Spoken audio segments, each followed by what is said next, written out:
Oke, anak-anak, kita mulai. Assalamualaikum warahmatullahi wabarakatuh. Pertama, marilah kita berdoa bersama-sama. Mudah-mudahan apa yang akan kita pelajari dapat memberikan kelancaran, dimudahkan oleh Allah Subhanahu wa Ta'ala.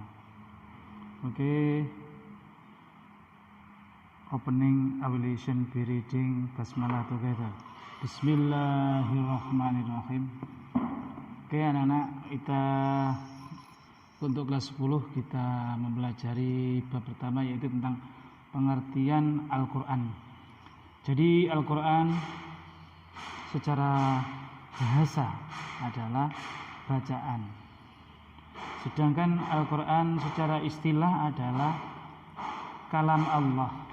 Kalam itu ya, kalau manusia ya pembicaraan yang diturunkan kepada Nabi Muhammad dengan perantara malaikat Jibril dan menjadi mukjizat atas kenabiannya. Tertulis dalam bahasa Arab yang disampaikan kepada kita dengan jalan mutawatir atau runtut, ya, tidak ada jeda. Dan siapa yang membacanya mereka bernilai ibadah. Jadi kita akan mendapat pahala kalau kita beribadah.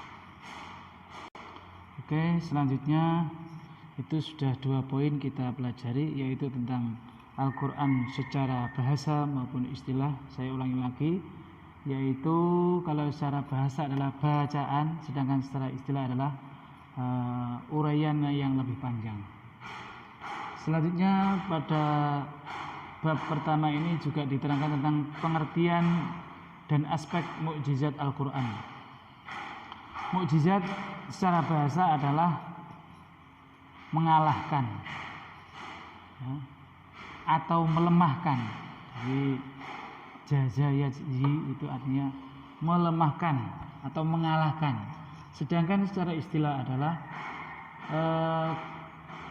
kejadian atau sesuatu yang luar biasa yang seseorang tidak mampu dibuat atau dilakukan oleh orang lain. Jadi itu adalah mukjizat. Jadi mukjizat itu tidak bisa diulang lagi, karena itu hanya diberikan kepada orang-orang terpilih, termasuk Nabi. Berkaitan dengan Al-Quran, aspek kemukjizatan Al-Quran itu ada 4, atau kelebihan Al-Quran adalah 4. Yang pertama adalah segi Al-Quran itu sendiri.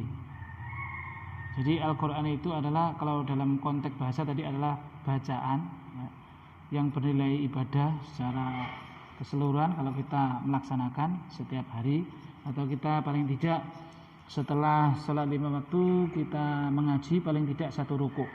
Mudah-mudahan kalau kita terbiasa, sehingga pahala itu terus mengalir pada diri kita. Yang pertama adalah segi Al-Quran itu sendiri.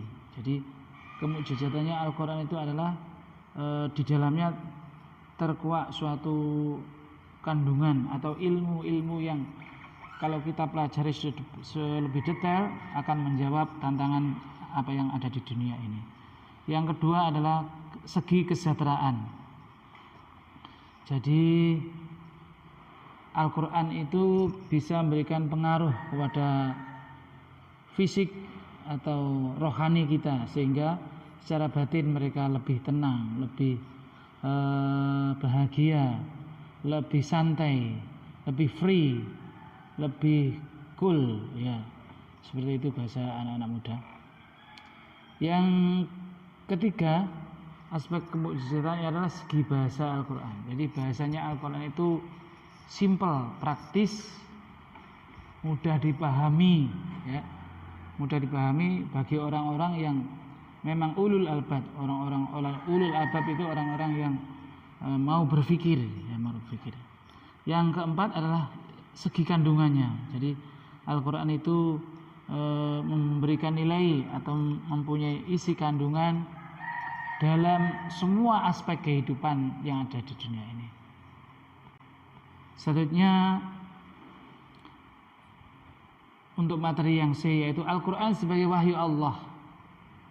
Fungsinya Al-Quran adalah sebagai mukjizat, ya, sebagai mukjizat.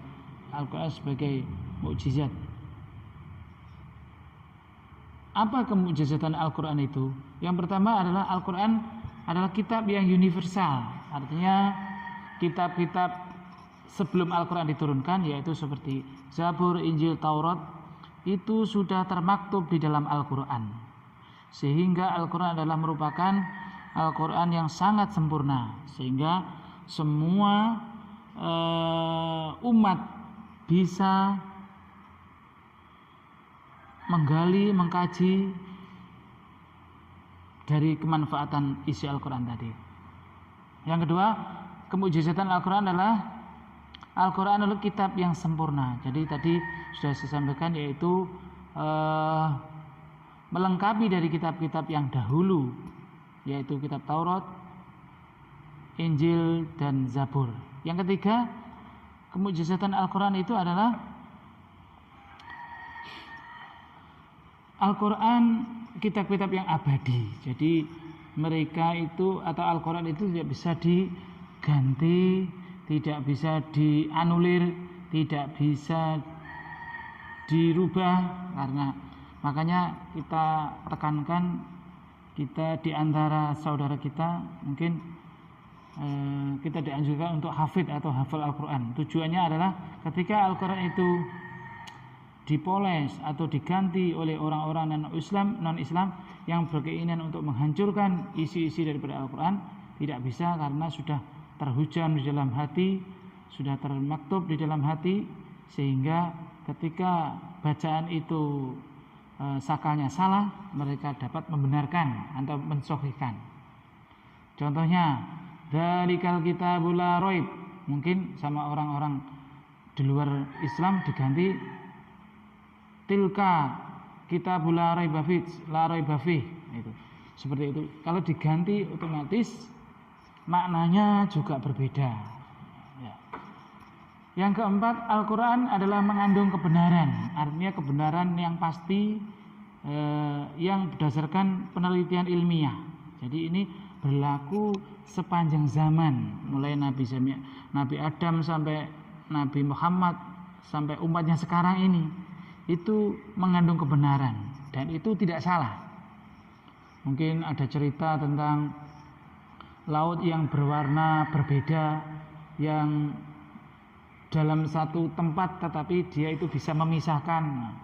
Yang satu warnanya biru, yang satu warnanya coklat tapi tidak bercampur. Itu adalah merupakan kehendak Allah atau merupakan ketentuan Allah, merupakan kekuatan Allah. Selanjutnya tadi adalah kemujizatan Al-Quran itu sendiri. Yang kedua adalah kemujizatan dalam ilmu pengetahuan. Jadi Al-Quran itu adalah satu, berisi informasi-informasi ilmiah, termasuk di dalamnya mungkin cara terjadinya hujan, angin, itu sudah dijelaskan di dalam Al-Quran. Yang kedua adalah Al-Quran mengkondisikan manusia secara psikologis. Artinya Al-Quran bisa dibaca oleh manusia dalam segala kondisi. Mungkin ketika sedih, psikologisnya karena ditinggal oleh saudara kita yang tercinta, kita membaca Al-Quran sehingga mereka tenang. Ketika mendapat kebahagiaan, mungkin acara walimatul arus atau syukuran-syukuran yang lainnya, itu kita juga dengan membaca Al-Quran, suasana tercipta dengan kesenangan, ketenangan, dan lain sebagainya. Yang ketiga, yaitu Al-Quran berikan isyarat berkaitan dengan masalah sosial, ekonomi, politik. Artinya di dalam Al-Quran tersurat dan tersirat yaitu tentang masalah sosial. Kita dianjurkan untuk sosial karena manusia itu akan ditimpa kehinaan jika tidak berhubungan dengan Allah dan kepada manusia, yaitu berhubungan kepada Allah atau vertikal, kemudian kepada hubungan kepada manusia horizontal, yaitu hablum minallah dan hablum minannas. Itu diatur. Jadi kita dianjurkan untuk berbuat baik kepada tetangga. Yang kedua, masalah ekonomi. Kita juga dianjurkan, yaitu membayangkan seolah-olah kita hidup abadi, itu artinya kita disuruh kerja keras, dan kita dianjurkan untuk seolah-olah besok itu kiamat. Itu kita dianjurkan untuk bersungguh-sungguh dalam ukhrawi atau dalam rangka mendekatkan diri kepada Allah. Itu harus sungguh-sungguh, sehingga kalau dua-duanya bisa tercapai, sudah terjadi balan atau keseimbangan antara kepentingan duniawi dan ukhrawi. Politik, di dalam Al-Quran juga kita dianjurkan untuk berpolitik. Karena apa? Karena politik itu bisa mengatur atau bisa memberikan otoritas kepada pembenahan dalam suatu negara. Jadi kita juga harus berpolitik. Selanjutnya mukjizat Al-Quran, yaitu dalam kemukjizatan dalam ilmu pengetahuan, yaitu di dalamnya informasi tentang peri kehidupan lebah yang ada di dalam kehidupan zaman sekarang. Jadi artinya apa? Dalam kehidupan di dunia ini ada pahit dan getir, itu sudah. Untuk yang di mukjizat para nabi, jadi mukjizat termasuk para nabi itu manusia pilihan Allah. Manusia pilihan Allah, laki-laki. Mengapa kok Allah itu milih laki-laki? Karena laki-laki itu lebih kuat, psikologinya lebih kuat. Kalau perempuan gampang nangisan, kalau laki-laki tidak nangisan. Kalau perang nangisan, dengar tembakan, dengar ada orang-orang yang dipenggal kepalanya, nggak jadi maju. Itu adalah karena Allah memilih khalifah seorang laki-laki. Mukjizat Nabi Ibrahim tidak dibakar, tidak mempan. Karena apa? Nabi Ibrahim itu merupakan sosok manusia pencari Tuhan. Ketika ada matahari, ada matahari, dilihat aja mataharinya. Kok tenggelam matahari? Allah kok tenggelam? Nggak bisa. Allah itu kalau tenggelam itu kalau kita ngapain lah nggak tahu, gitu ya. Yang kedua ada lintang yang kecil, volumenya lebih kecil. Itu juga kalau sudah siang itu sudah tidak terlihat. Matahari, rembulan juga gitu. Kalau pas malam itu, rembulan kan setelah matahari sudah pergi ya. Rembulan itu matahari sudah tidur, sudah terbenam, itu rembulan baru bangkit. Yaitu setelah sholat maghrib itu baru ada rembulan ke atas itu ya. Besok pagi sudah bangkit. Itu Nabi Ibrahim. Nabi Ibrahim mukjizatnya adalah mereka dibakar gara-gara dituduh menghancurkan berhala, dan itu memang Nabi Ibrahim yang menghancurkan. Tujuannya apa? Tujuannya adalah pemimpinnya itu biar ulul albab, biar berpikir, biar mau berpikir. Wong arca kok disembah, ora iso muni, ora iso apa-apa, kok dijaluki pertolongan, dijaluki perlindungan, dijaluki rezeki, dijaluki ketenangan. Ya nggak bisa, sehingga dikalungkan. Ketika dikalungkan, siapa yang menghancurkan Ka'bah saya? Berhala saya? Jawabnya, yaitu yang paling besar itu. Loh kok bisa? Dia nggak bisa bergerak. Ngapain kok disembah? Gitu ya. Diputar balik sama Kanjeng Nabi. Sehingga Raja Namrud ya berkeinginan untuk membakar Nabi Ibrahim. Karena Nabi Ibrahim dibakar, dikumpulkan kayu, seluruh rakyatnya itu dikumpulkan, disuruh mencari kayu bakar, terus dibakar.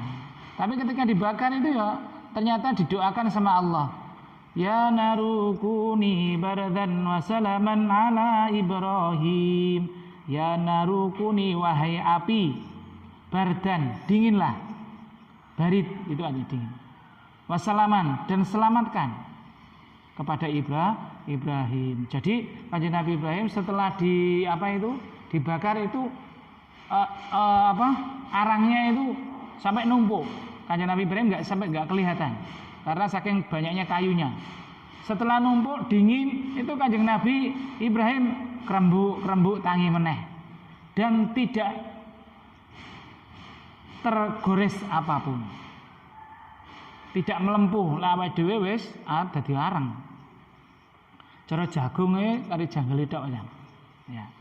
Yang kedua adalah mukjizat Nabi Musa.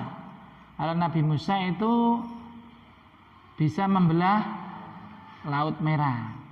Kalau mukjizat Nabi Daud bisa meluluhkan besi, Nabi Daud itu. Jadi ada besi sebetulnya ini kayak Deddy Corbuzier. Nah, gitu. Ya. Yang keempat Nabi Sulaiman bisa berbicara dengan hewan. Semut arep mbok idai. Hebat mlebu asla didai karo arek-arek iki, arep mlebu ning pondok. Nah, itu Nabi Sulaiman. Itu yang dapat kami sampaikan, mudah-mudahan bermanfaat. Oke, kita akhiri dengan bacaan alhamdulillah. Alhamdulillahirabbil alamin. Bil taufiq wal hidayah. Wassalamualaikum warahmatullahi wabarakatuh.